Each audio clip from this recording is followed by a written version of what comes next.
You're tuning into Black and White Sports on YouTube.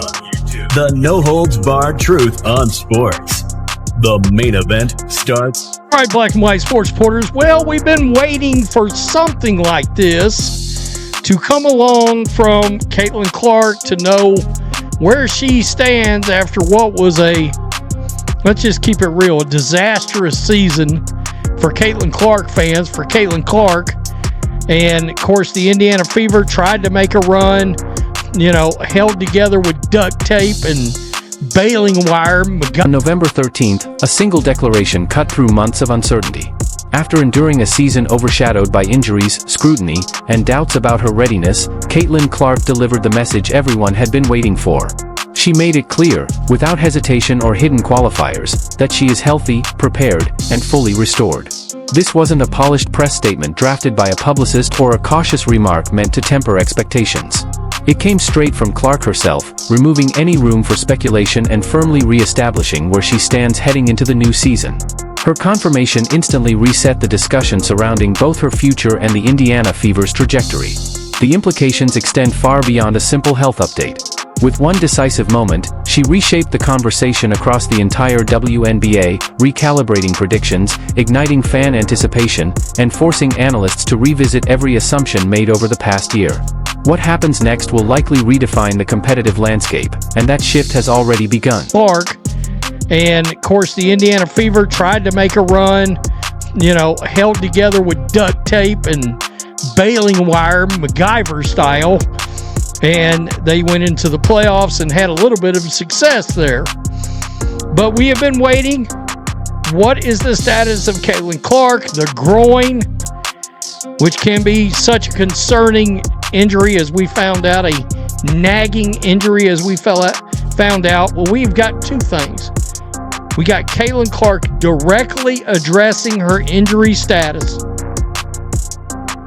And we've got Sophie Cunningham. Clark stated plainly, "I'm feeling back to 100%, a declaration that landed like a shockwave as she spoke while participating in the Annika Prom. Far from an offhand comment, her words served as a pointed message to anyone who has questioned or minimized her physical condition. It was a public assertion that neither the Indiana Fever organization nor head coach Stephanie White can quietly qualify or soften. By choosing to say it outright, Clark placed her status firmly in the official record. This straightforward admission slices through months of rumors and reframes how her previous struggles should be interpreted. Analysts and beat reporters now have to reassess their narratives, because she has drawn a clear line between last season's limitations and her present readiness. The statement also establishes a new layer of transparency and accountability. It challenges every prior assumption about her lingering issues and signals that she expects the same level of clarity from those covering and managing her career. With her confirming full strength, the stakes for the upcoming WNBA season immediately escalate. Her return at full capacity doesn't just benefit the team, it alters the competitive equation for the entire league, removing the last remaining caveat that shadowed her performance. Two things. We got Caitlin Clark directly addressing her injury status. And we've got Sophie Cunningham talking about her future and where she wants to try to play. Let's go here. Caitlin Clark hits the links. Fever star back to 100% while playing at the Annika Pro-Am. And it's not just, they're not just saying that. All right. This is what she said. In fact, let me just go back. To her announcement unfolded against an unexpectedly relaxed backdrop, a day on the golf course, one of her favorite escapes, as she made the most of the crisp fall weather in Indianapolis before transitioning to Florida's warmer environment. But this wasn't merely an afternoon of recreation. It doubled as a calculated window for recovery and recalibration, emphasizing that every choice she makes is tied to strengthening her return to peak performance. Clark has often acknowledged she doesn't get to golf as frequently as she'd prefer, yet even with limited time on the course, she offered more than casual participation. Her execution of an impressive, near-improbable long putt on the 10th hole served as a subtle but undeniable testament to her restored mobility and physical confidence. The ease and control she displayed in that moment functioned as a silent rebuttal to any lingering doubts about her conditioning. Observers didn't just hear she was healthy, they witnessed it. The outing, lighthearted on the surface, ultimately reinforced a much deeper message. Her body is responding, her training is working, and she's moving into the next phase of her comeback with clarity and certainty. This visible confirmation removes ambiguity and establishes a definitive trajectory for her as she prepares to step back into elite competition. 100%. We need to remember this day. All right, November 13th, Caitlin Clark directly says she is back to 100%. So, if the Indiana Fever or as Stephanie White tries to give us any other kind of update, then we've got this to come directly back to. That goes for you too, Indiana Fever beat reporters. All right? It's now on the record that she is saying she is back to 100%. Makes her statement even more significant is where it was documented, NBC Olympics. Com captured the remarks, and that detail carries strategic weight. Appearing on a national Olympic-focused platform sends a message that extends well beyond her role with the Indiana Fever. It signals that Clark is once again positioning herself within the broader conversation surrounding Team USA, a stage she has long been expected to occupy. Her declaration of full health, therefore, isn't simply an update for her franchise or for WNBA followers. It's a broader announcement aimed at reaffirming her place among the country's top-tier athletes, those considered for international competition and Olympic representation. The timing and platform work together to remind decision-makers and fans alike that she intends to remain a central figure in the national program. This intersection of personal recovery and national team ambition heightens the narrative surrounding her return. It adds pressure, intrigue, and a renewed sense of expectation as she moves into the next phase of her career. Every step she takes from here will be scrutinized not just through a professional lens but through the wider scope of what she could contribute on the global stage. With her health confirmed and her motivations unmistakably clear, the basketball world now waits intently to see how she will shape the forthcoming season, and what doors her resurgence might open. Like to be a part of, but the free agent's latest comments about her potential return to the Fever next season were laced with doubts. Quote, she's a phenomenal player, a generational player, and I think everyone sees that, Cunningham said of Caitlin Clark, per Golf Week, Beth Ann Nichols. Cunningham, 29, highlighted Clark's ability to, quote, elevate the rest of the team, expressing her desire to run it back with the Fever next year. Quote, we missed her. The same Attica Prom event, another notable presence added a different layer to the day's storyline. Sophie Cunningham appeared as a celebrity caddy alongside Lexi Hall, but her remarks carried a far more uncertain tone. While Clark spoke with absolute clarity about her future, Cunningham's reflections hinted at the complexities surrounding her own path forward. As a free agent navigating an off-season filled with tough decisions, she offered a glimpse into the challenges many WNBA players face when contracts, career stability, and personal goals intersect. Her comments revealed both a desire to find the right environment and an understanding that opportunities in the league can shift quickly and unpredictably. The contrast between Clark's firm, confident declaration and Cunningham's measured, thoughtful outlook underscores the vastly different pressures athletes experience depending on their circumstances. One player is stepping into the season with renewed strength and a clear direction, the other is weighing possibilities and negotiating the uncertainty that comes with free agency. This divergence creates an intriguing tension as the league moves deeper into the off-season.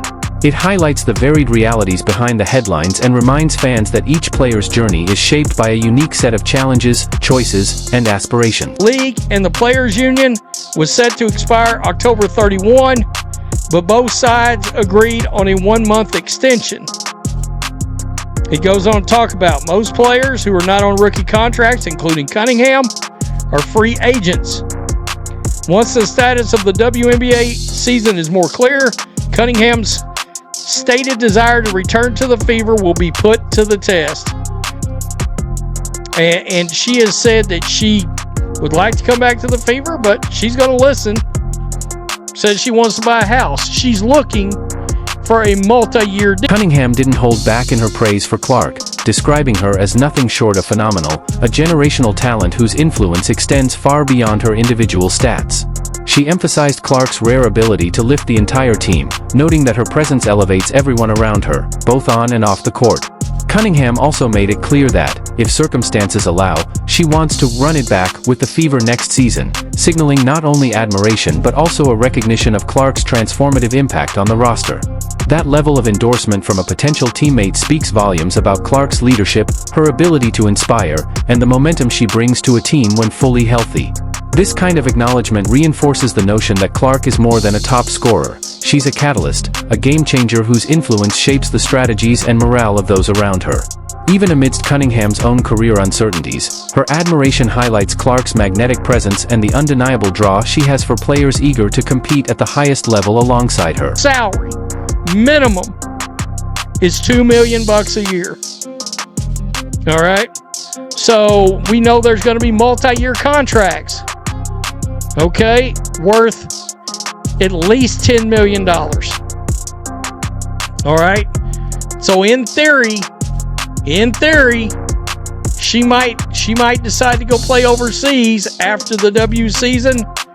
If you do the math, maybe she's interested in a 3-year, $10 million deal or something over there.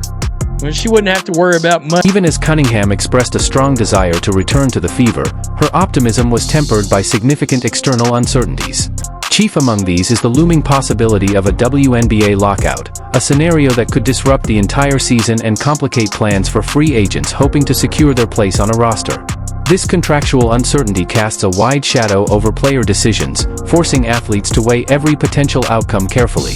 The league's collective bargaining agreement, which was originally set to expire on October 31st, has only been extended by a single month, leaving players, teams, and agents in a state of limbo. For Cunningham and others in similar positions, this uncertainty isn't just an administrative issue, it directly affects career planning, financial security, and competitive readiness. The looming threat of a lockout is a tangible obstacle, complicating what might otherwise be straightforward decisions about contracts, team alignment, and season preparation. Make sure the bell is on.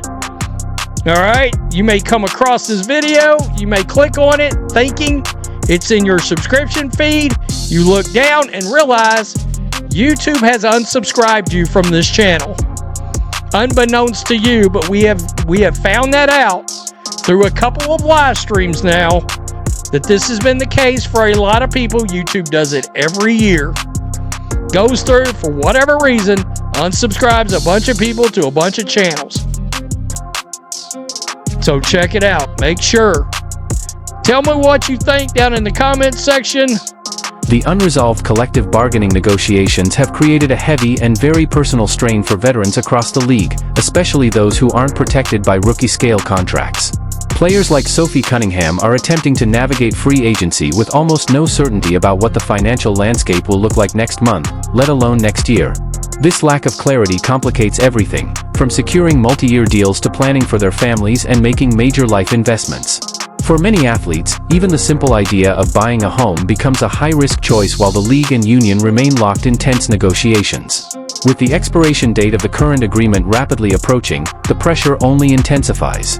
Careers and livelihoods are quite literally in limbo, and players are being forced to think through every possible scenario long before they should have to. Cunningham has been open about her own priorities, explaining that she wants long-term stability, a place to call home, and a contract that provides some security beyond the next season or two. Her goals highlight the human side of professional sports, a reminder that behind every highlight reel is someone trying to build a stable future. A multi-year agreement gives athletes a critical safety net in a profession where the window for earning is short and unpredictable. For Cunningham, that kind of stability isn't just a preference, it's a guiding factor in determining where she plays next. No matter how strong her connection is to the Fever organization or to Caitlin Clark, personal security inevitably takes precedence in a field as physically